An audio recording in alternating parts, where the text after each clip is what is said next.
नमस्कार, स्वागत है आप सभी का। मैं हूं आपके साथ रीना खान। आने वाली 9 तारीख को विधान परिषद के चुनाव की तारीख आ चुकी है। बहुत कम दिन बचे हैं, एक और चुनाव की बारी आ गई है भैया। अब जानेंगे कि किस तरह की तैयारियां हैं। तो हमारे साथ मौजूद हैं आगरा फिरोजाबाद प्रत्याशी डॉक्टर दिलीप यादव जी। किस तरह की तैयारियां चल रही हैं? दिलीप जी, बहुत बहुत स्वागत है आपका। किस तरह की आपकी तैयारियां चल रही हैं? इम्तिहान की घड़ी बहुत नज़दीक समय रह गया है। देखिए, विधान परिषद का चुनाव जो है उसकी 9 तारीख को वोटिंग होनी है। हमारे क्षेत्र में आगरा और फिरोजाबाद दोनों जिले आते हैं और हमने अपने कार्यकाल के दौरान पूरी तरह से दोनों ही जिलों में आना जाना, मिलना जुलना, जो विकास के काम निधि के द्वारा हो सकते पूरे करने का प्रयास किया। और यहाँ भी जो जहाँ पानी की समस्याएं थी, जहाँ रोड की समस्या थी, नाली की समस्या थी, जहाँ जैसी समस्या कार्यकर्ताओं के द्वारा बताई जाती थी, हम लोग पूरा प्रयास करते थे उसको, उनकी मदद करना, वो हल करना पूरा। इस समय जो प्रधान है हमारे दोनों जिले में लगभग 1270 प्रधान लगभग हैं, 2-4 ऊपर नीचे, इसीलिए कहीं एक आध जगह किसी हमारे साथी की डेथ हो गई है, इस तरह से संख्या 2-4 ऊपर नीचे हो जाती है। बीडीसी मेंबर 2028 के आसपास है दोनों जिलों में हमारे। मैं लगातार संपर्क में हूँ। नगर पालिका के नगर निगम के पार्षद, नगर पालिका के मेंबर, नगर पंचायत के मेंबर मिला करके लगभग 500 की संख्या बैठती है। जिला पंचायत के मेंबर हमारे 33 यहाँ पर हैं, 51 आगरा में, यहाँ 84 बैठ जाते हैं। और सांसद और विधायक भी हैं, ये करीब 17 हैं ये लोग। इस तरह से हमारे जो मतदाता हैं, हम जनरली सब जगह वोट मांग रहे हैं, इनसे निवेदन कर रहे हैं और यही कहना चाहते हैं कि समाजवादी पार्टी पूरी तरह से नौजवानों को, असहाय को, व्यापारियों को, सबको साथ लेके चलती है, सबकी पार्टी है और सबका सम्मान करती है। और उसी कड़ी में हम लोग जगह जगह जाते हैं, गांव में संपर्क करते हैं, वोट मांगते हैं और विकास के काम जो थे, विकास के काम भी कराए, उसको भी अवगत कराते हैं। जब समाजवादी पार्टी की सरकार थी तो विकास के काम बहुत सरकार ने भी किए थे। हमारे फिरोजाबाद की बात करें तो जेड़ा झाल से जो पानी आया, फिरोजाबाद में बड़ी पानी की किल्लत थी और पानी की वजह से न होने, उस समय कमी की वजह से लोग पलायन करने को मजबूर थे। औद्योगिक नगरी है, इंडस्ट्री क्षेत्र है, सभी लोग सोचते थे कि पानी अच्छा मिले, नहीं मिल पा रहा था। लोग आगरा को इधर उधर ठिकाना देख रहे थे, वो सब रुका पलायन। और माननीय अखिलेश जी मुख्यमंत्री थे, माननीय प्रोफेसर, माननीय अक्षय जी के अथक प्रयास से 850 करोड़ के आसपास की योजना पूरी तरह से आज घर घर में गंगा जल पानी जा रहा है। और दूसरी बात करें नगर निगम की, फिरोजाबाद में नगर निगम की वजह से विकास के क्षेत्र में काफ़ी राहत मिली, काफ़ी बढ़ावा मिला। नई आबादी में सड़कें नहीं थी, गलियां नहीं थी, रास्ता नहीं थी, वो सब पक्की कराई गई। तो विकास के कार्य, अगर हम बात करें कुल मतों की, किस तरह से वोटर्स का रुझान क्या है, कौन कौन वोट डालता है? इसमें ग्राम प्रधान वोट डालते हैं, बीडीसी मेंबर वोट डालते हैं, जिला पंचायत के मेंबर वोट डालते हैं, जिला पंचायत अध्यक्ष वोट देते हैं, मेयर वोट देते हैं, नगर पालिका मेंबर वोट देते हैं, नगर पालिका चेयरमैन, नगर पंचायत चेयरमैन वोट देते हैं ये। और हमारे सभी दोनों जिलों की माननीय विधायक और माननीय सांसद जो वर्तमान में है, किसी भी दल के, वो मतदाता इसमें होते हैं। टोटल लगभग 3900 के लगभग वोट है हमारा। एमएलसी साहब, एक बड़ा सवाल ये है, कुछ दिन पहले हमने देखा एमएलसी विधान परिषद के पद के जो प्रत्याशी हैं उनके साथ मारपीट, अभद्रता, तो इस पर आपकी क्या राय है? क्या लगता है इस तरह की घटनाएं जो आई हैं, चुनाव निष्पक्ष की उम्मीद है आने वाले चुनाव? देखिए, ये घिनौनी हरकत है। प्रजातंत्र, लोकतंत्र में कभी भी इस तरह की कदम नहीं उठाने चाहिए, न इस तरह के कृत्य करने चाहिए। जो प्रजातंत्र है, लोकतंत्र है, इसमें सभी लोग स्वतंत्र हैं अपनी बात कहने के लिए, कोई भी चुनाव लड़ने के लिए। यदि इसमें लड़ने नहीं देंगे, जबरन रोकने का काम करेंगे, बदतमीजी करेंगे, मारपीट करेंगे, सरकार का सहयोग लेंगे, पुलिस का सहयोग लेंगे, प्रशासन का सहयोग लेंगे, ये गलत है। इस तरह से तो सारी जनता का विश्वास खत्म हो जाएगा।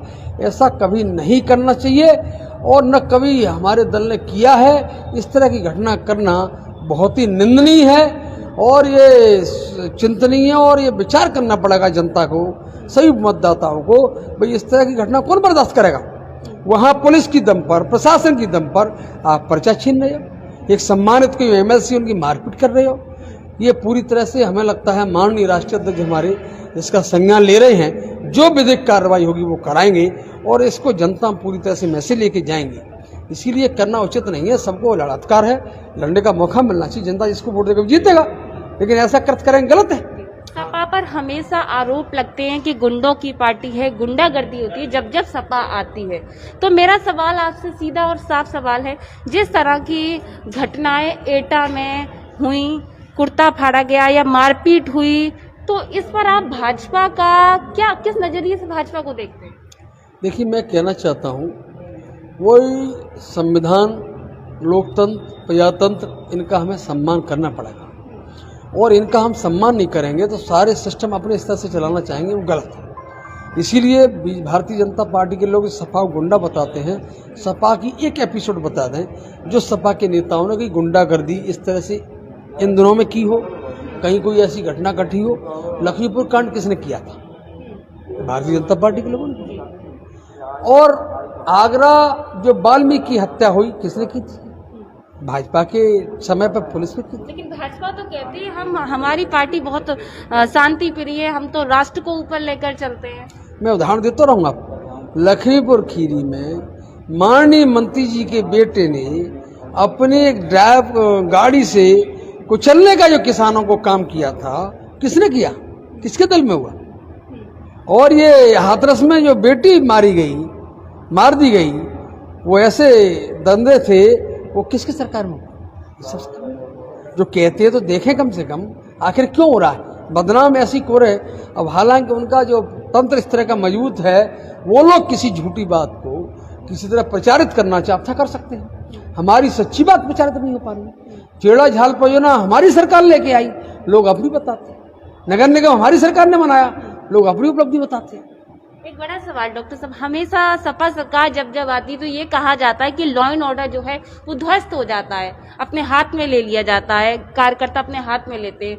तो मैं ये जानना चाहती हूँ, जिस समय ये घटनाएं हो रही थी, सम्मानित पदों पर मारपीट या उनके साथ में गलत हो रहा था, तो पुलिस जो है वो तमाशबीन बनी खड़ी हुई थी। पुलिस पर क्या कहना चाहेंगे? देखिए, ये पुलिस की जब नौकरी लगती है या किसी सरकारी कर्मचारी नौकरी लगती है तो ये सब सिखाया जाता है ट्रेनिंग में कि भाई सबको साथ लेके चलना, किसी के साथ अन्याय न हो, लेकिन अपने ड्यूटी का, जिम्मेदारी का निर्वाह न करना। और सरकार उसको और प्रमोट कर रही है तो सरकार की मंशा पे हो रहा है ना। अकेले पुलिसकर्मी की हम आरोप लगाएं, पुलिसकर्मी का क्या आरोप? वो वही किसी के इशारे पर काम कर रहा है, उनके इशारे पर काम हो रहा है। सरकार करा रही है, बड़े अधिकारी करा रहे हैं। पुलिसकर्मी को तो जो ड्यूटी लगाएगा, जो निर्देश देगा, वो काम करेंगे। अधिकारी को ड्यूटी पर लगा दिया, आपको चेक नहीं करना है, जाते रहो। हाँ, समाजवादी पार्टी का तो नहीं चेक करना, उन्हें नहीं जाने देना, बेचारे पालन करेंगे। वो 200 लोग, 250 लोग अंदर दूसरे दल के घुस गई और हमारे प्रत्याशी केवल 1 या 2 3 जा रहे हैं, तो भाई अपने आप उनको मौका दे रहे हैं आप। पूरी तरह से सत्ता का दुरुपयोग, सत्ता की ताकत का दुरुपयोग जनता देख रही है और जनता देख रही है। समय आने पर सही जवाब भी दिया जाए। अभी हमने कुछ देर पहले पूर्व मंत्री अशोक यादव जी से कुछ बातचीत की। उनका साफ कहना है कि विधान परिषद के चुनाव जिसकी सरकार उसी का एमएलसी। इस पर क्या कहना चाहेंगे? यानी कि मौजूदा सरकार अभी भाजपा की है, तो क्या भाजपा के एमएलसी बनेंगे, सपा के एमएलसी? क्या देखिए, ये तो अपनी अपनी सोच है, कौन किस एंगल से देखता है। लेकिन मैं जो कहना चाहता हूँ, मतदाता को स्वतंत्र रूप से अधिकार मिलना चाहिए, तो परिणाम क्या आएंगे उसको, परिणाम को ठीक माना जाए। अब जब वोट डालने जा रहा है, वोट डालते समय आप फोर्स लगा देंगे, अधिकारी को लगा देंगे, वोट नहीं डालने देंगे, निष्पक्ष चुनाव नहीं होने देंगे, इससे अच्छा तो नॉमिनेट कर ले सब लोग। इसीलिए वो कहते हैं कि भाई सत्ता का होता, सत्ता जो चाहे सो कर सकती है, लेकिन जो चुनाव आयोग की जिम्मेदारी है निष्पक्ष चुनाव कराने की, तो मैं मांग करूंगा चुनाव आयोग से भी और अच्छे बड़े अधिकारियों से आपकी जिम्मेदारी है, पूरी तरह से निष्पक्ष चुनाव कराएं, जो जीते हारे उसको डिक्लेयर करें। लेकिन कई जनपदों में समाजवादी पार्टी के प्रत्याशियों ने अपना नामांकन वापस कर लिया है, क्या कहना चाहेंगे? वहां पर भाजपा के प्रत्याशियों को निर्विरोध जीता या विजयी घोषित कर दिया है, इस बारे में क्या? देखिए, भारतीय जनता पार्टी या सरकार, मैंने कहा, ये सब दुरुपयोग कर रहे हैं, जबरन तरीके से कर। इससे अच्छा तो ये सारी सीटें खुद ही ले ले, सदन खुद ही चलाएं। भाई ये तो अन्याय, घोर अन्याय है, घोर प्रजातंत्र का कुठाराघात है, लोकतंत्र की हत्या है। भाई लोकतंत्र किस बात का फिर, जब ऐसी होने लगेगा काय का पक्ष काय का विपक्ष सब खुद ही करो अपने। इसीलिए गलत है, संविधान को मिटाने की, संविधान को खत्म करने की तैयारी की जा रही है। ये कृत्य गलत है और जनता सब देख रही है, जनता ही सब कुछ है। ये कृत्य ऐसा नहीं होना चाहिए। स्वतंत्र रूप से निष्पक्ष तरीके से चुनाव होना चाहिए। चुनाव आयोग भी गठित इसलिए किया जाता है और है संवैधानिक बॉडी के हिसाब से कि चुनाव आयोग इस पर सही निर्णय दे, संज्ञान ले।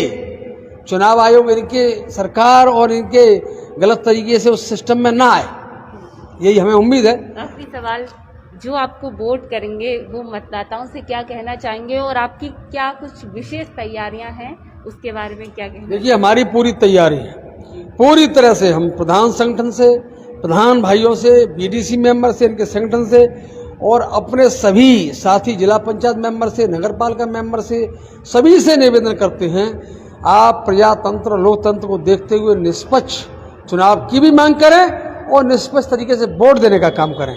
और हम लोग पूरी तरह से आपके दुख दर्द में हमेशा शामिल रहे और शामिल रहते हैं। और इसमें जो जनता की सही सेवा करता है वो सबकी नज़र में रहता है। हम जनता के पूरी तरह सेवक हैं और सेवा करने का हमें मौका हमें मिलेगा और इस पर जिताएंगे। हम लोग पूरी मदद करने का काम करेंगे, बशर्ते चुनाव आयोग से भी मांग करते हैं निष्पक्ष चुनाव कराया जाए, जनता की भावनाओं पर कुठाराघात न चलाया जाए और जनता की भावनाओं पर ठेस न पहुंचाई जाए।